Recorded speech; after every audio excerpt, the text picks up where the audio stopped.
Hey YouTube, it's Dr. Wendy Walsh. You are in the studios of iHeartRadio in Los Angeles, California. We're on KFI AM 640 radio, about to go live. We're on a little commercial break right now. The segment is going to be about the lonely American male. If you'd like to listen to the radio show, you can just download the iHeartRadio app and listen to it anywhere, anytime, on demand, the Dr. Wendy Walsh Show. Producer Kayla's sitting over there. She's going to give me a countdown when it's time to go live. We're on a commercial break right now. Here, you want to see her? Say hi, Kayla. Wave. There we go. Alrighty. I gotta put on my. She's doing YouTube. We're still on a commercial break. If you're new to my channel, I have a PhD in clinical psychology. I'm not a therapist, I'm a psychology professor, but I'm obsessed with the science of love, and I've written 3 books on relationships, and I love to continue to read the research. And this new research is showing that more and more men, especially in their 40s and 50s, are finding themselves alone and isolated. And I want to address this on the upcoming segment that's coming. But we're waiting for a break to be over. I can hear it. I think he gave us more than a 1-minute warning. He said it was 30 seconds, so I think after this commercial, we're going to come back. Right after this commercial, we're coming back. Hang in there. Here it goes.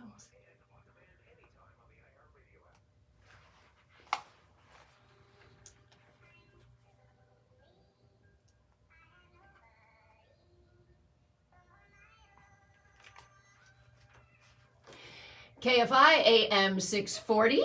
Welcome back to the Dr. Wendy Walsh Show. I'd like to welcome my YouTube audience who is watching live in the studio. If you'd like to have a peek inside, you can go to my YouTube channel and subscribe. It is at Dr. Wendy Walsh, at Dr. Wendy Walsh. The lonely American male. This topic is on my mind for a couple reasons. One is I had a visit a few days ago from a friend who kind of would go in that research category. He's been, during COVID, working remotely from home. His, friends, we all shrunk. Our social world shrunk during the pandemic. His friends started to move away or do things with their life. There's research to show that men tend to suffer the most, often in midlife, because that's the most common time when there's divorce. When you hear about that 50% divorce rate, that rate actually only applies to marriages of 20 years or more. And so it's usually when you hit the empty nest stage or something like that, and the guys are in their mid-40s or early 50s that divorce happens. Now, when the divorce happens, it is more likely that the woman gets the kids, and what comes along with the kids? All the contacts, all the social capital, all the friends with the school, etc.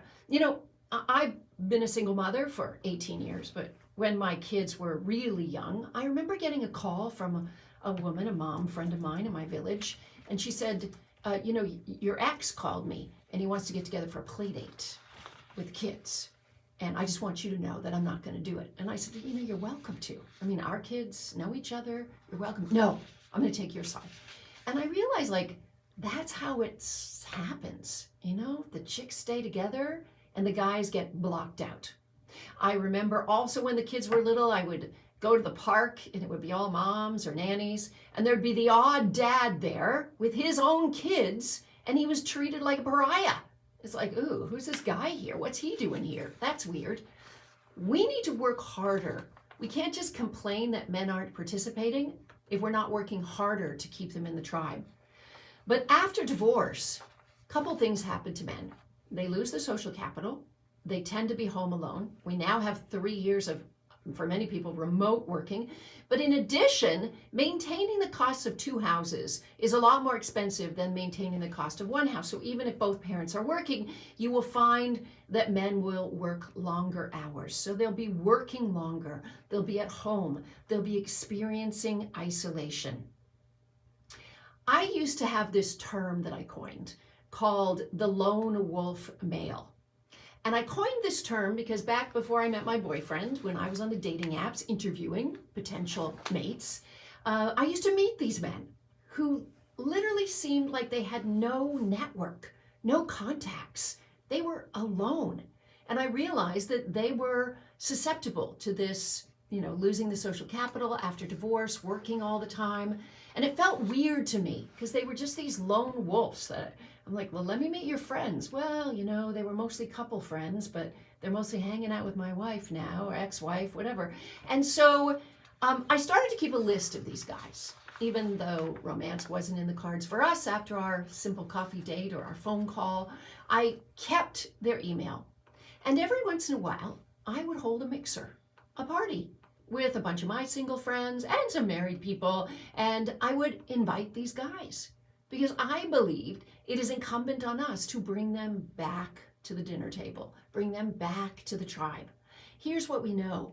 An oversupply of single men in a culture increases crime rate, and just as importantly, it increases suicide rates.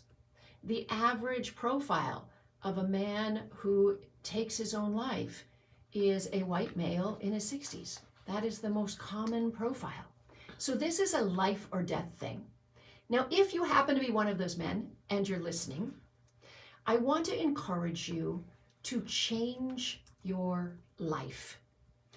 You can join a sports team. Some sport you haven't done in a long time, I promise you, there's a middle-aged version of this sport. You can volunteer for a charity. You meet so many compassionate people doing volunteer work. You can take a night class. You can join a hiking group.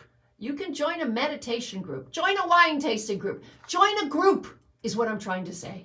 You can just go to meetup.com and actually try out different kinds of groups. But you've got to make the effort. The world is not going to come to you, especially if you're sitting alone and you're isolated. And I also have a special call out to women. You know, I have a Patreon group and we meet every Wednesday night on Zoom. If you want to join my Patreon, it's patreon.com/Dr. Wendy Walsh. And a number of the women are single and they talk about this important social network that they have. Like they're not lonely and single. They're single and busy and vibrant and connected. And I think to myself, these women and many women like them should be calling the lone wolf guys and saying, come on, we're going to this event. Get on out there. So I really do encourage women too to reach out to these guys as much as possible. All right, when we come back, I want to turn things to parenting. Do you believe it's okay to keep a secret from your kids? What if it's something that would make them really sad so they maybe shouldn't even know about? Do you tell your kids everything?